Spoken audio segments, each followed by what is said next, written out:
वेगवेगळ्या राजकीय पक्षाचे उपस्थित असणारे सर्व सन्माननीय आजी माजी पदाधिकारी, आपले आयुक्त विक्रम कुमार, तसंच हॉस्पिटलचे पार्टनर श्रीयुत अंबर आयादे, त्यांचे सगळे सहकारी, महानगरपालिका आणि राज्य सरकारचा उपस्थित असणारा अधिकारी वर्ग, कर्मचारी वर्ग, बंधू भगिनींनो आणि माझ्या तरुण मित्रांनो, सुरुवातीलाच आपल्या जिल्ह्याचा पालकमंत्री यांना त्यांनी राज्याचे उपमुख्यमंत्री आपल्या शहरामध्ये आलेत, आपल्या जिल्ह्यात आलेत, आपल्या सर्वांच्या वतीनं मी देवेंद्रजींचं मनापासून स्वागत करतो। आज जवळपास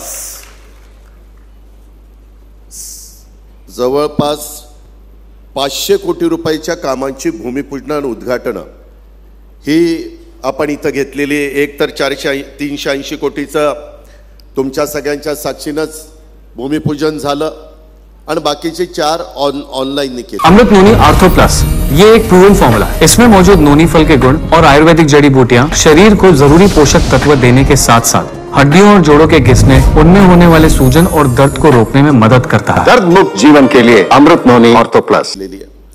लवकरच लोकसभेच्या निवडणुकीची आचारसंहिता लागेल। आज खरं आमच्याकडे वेळ अतिशय कमी आहे, त्याच्यामुळे दादाही म्हणले की मी बोलत नाही, तुम्ही बोला आणि देवेंद्रजींनी बोलू द्या, कारण 11 वाजता एक महत्त्वाचा नवीन एकात्मिक टर्मिनल इमारत पुणे विमानतळाचं उद्घाटन हे VCच्या द्वारे पंतप्रधान स्वतः करतायत आणि जवळपास 14 अन्य विमानतळाचं देखील प्रकल्पाचं उद्घाटन आहे। 9800 कोटी रुपयांची विमानतळं आपल्या देशात आणि राज्यामध्ये बांधली गेलेली आहेत किंवा टर्मिनल बांधले गेलेले आहेत, त्याचं उद्घाटन आहे। त्यामुळे त्याही कार्यक्रमाला आम्हाला अतिशय लवकर जायचं आहे। खरं तर 2 वर्षापेक्षा जास्त काळ झाला महानगरपालिकेच्या निवडणुका थांबलेल्या आहेत। ह्या सुप्रीम कोर्टामुळे थांबल्यात।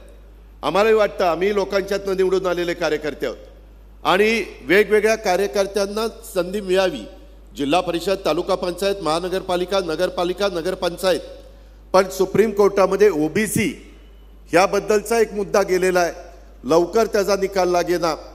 सातत्याने राज्य सरकार प्रयत्न करत आहे की त्याची तारीख लागावी आणि लवकरात लवकर ह्या निवडणुका व्हाव्या। ह्याच मताचं महायुतीचं सरकार आहे, ह्याची कृपया नोंद आपण सर्व सहकाऱ्यांनी घ्यावी।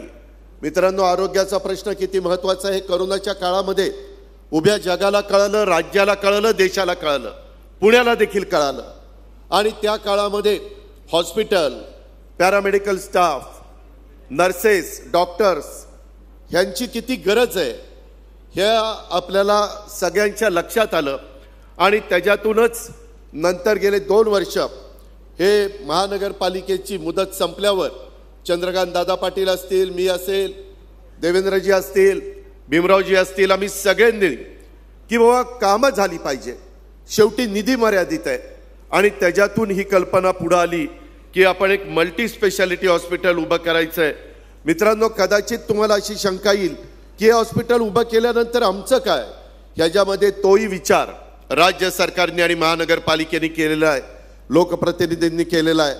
450 बेड ज्यावेळेस इथं होणार आहेत त्याच्यातले 10% बेड्स पूर्णपणे मोफत आणि 6% बेड शासकीय दराने, अशा प्रकारे 16% बेड्स हे सर्वसामान्यांच्या करता ज्यांची ऐपत नाहीये परंतु त्यांचं आरोग्य चांगलं राहिलं पाहिजे त्याकरता ह्या इमारतीमध्ये ती व्यवस्था ही आपण केलेली आहे। त्याच्यामुळं कुणी काळजी करण्याचं कारण नाही, शेवटी लोकांचे प्रश्न सोडवण्याच्या करता आम्ही सगळेजण काम करत असतो। आज इतरही अनेक प्रकारची उद्घाटन आणि भूमिपूजन झालेली आहेत, हेही आपल्याला सगळ्यांना माहिती आहे।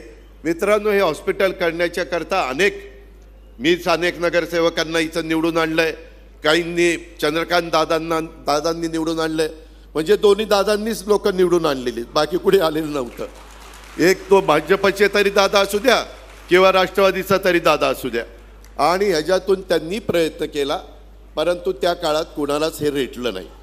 आता मी बोर्ड बघितले 10 वर्ष 7 वर्ष काही नाही, हे मी खरं बोलतो। त्याच्यामध्ये 2 वर्षात आम्ही शेवटी काय ठरवलं, मी देवेंद्रजींना म्हणालो, देवेंद्रजी आपल्याला हे करायचं आहे, आपल्याला मर्यादित प्लॅन आहे। मग देवेंद्रजी म्हटलं की आपण असं करू, मल्टी स्पेशालिटीचा विचार करू आणि त्याच्यातनं हा विचार पुढे आला। तो दादांनाही आवडला, तो मलाही आवडला, तो भीमरावजींना पण आवडला आणि त्याच्यातून आता इथं चांगल्या प्रकारचं हॉस्पिटल उभं राहत आहे. मित्रांनो, आपल्या एकंदरीत ह्या 2 वर्षात नुसतं हेच नाही, वारज्याच्या बरोबर चंद्रकांत दादा पाटील, तुम्हाला माहिती असेल तुमच्याही मतदारसंघात बाणेरला आपण एक हॉस्पिटल करतोय. देवेंद्रजी असंच आम्ही हॉस्पिटल करतोय. ते तर किती बेडचं आहे? 550 बेडचं आहे. पण त्याच्यात पण गरिबाच्या करता आरक्षित ठेवलंय, त्याच्यात पण शासकीय खर्चाने ठेवलंय. त्याच्यावर तुम्ही काळजी करू नका.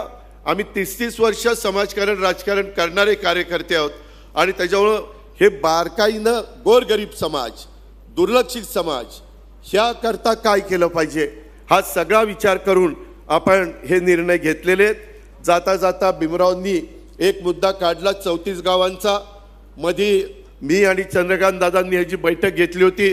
देवेंद्रजी गोविंदराजला मी गुरुवारी रात्री एक मीटिंग केली आणि त्याच्यामध्ये आपण शास्तीकराच्या बाबतीमध्ये जो पिंपरी चिंचवडला निर्णय घेतला त्याची कॉपी पण माझ्याकडे आहे. तशा पद्धतीनं आम्ही विक्रम कुमारांना सांगितलं की ते सगळं शास्तीकराचं सध्या थांबवा, लोकांना त्रास देऊ नका, वसुली करण्याच्या भानगडीमध्ये आत्ता लगेच पडू नका. त्या संदर्भात महायुतीचं सरकार, एकनाथराव शिंदे, मी, देवेंद्रजी, चंद्रकांत दादा पाटील, आम्ही त्याच्यातनं मार्ग काढतोय. यदा कदाचित आचारसंहिता लागली तर मी तुम्हाला सांगतो, ती आचारसंहिता संपल्यानंतर तशा प्रकारचा GR एकनाथराव, मी आणि देवेंद्रजी आणि चंद्रकांत दादा पाटील हा काढू आणि शास्त्रीकराचा जो काही एक ऐरणीवर मुद्दा आलेला आहे त्याच्यातनं पण मार्ग काढून देऊ. आपण काळजी करू नका. कुणी काही आणखी निवडणुकीच्या निमित्तानं सांगतील, काही ते खरं नाही. शेवटी सरकार इथं आपलंच आहे, आपणच तिथं काम करणार आहोत आणि त्याच्यातनं प्रश्न सोडवणार आहोत.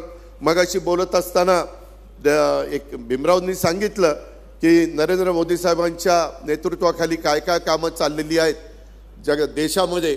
मी एवढंच जाता जाता सांगतो, जनतेहो, आता 3ऱ्यांदा नरेंद्र मोदींना पंतप्रधान करायचं आहे, एवढाच आपला सगळ्यांचा निश्चय आहे. एवढी खुणगाट मनाची बाळगा आणि ह्या सगळ्या विकास कामाला मी हार्दिक शुभेच्छा देतो आणि आपल्या सगळ्यांची रजा घेतो. जय हिंद, जय महाराष्ट्र.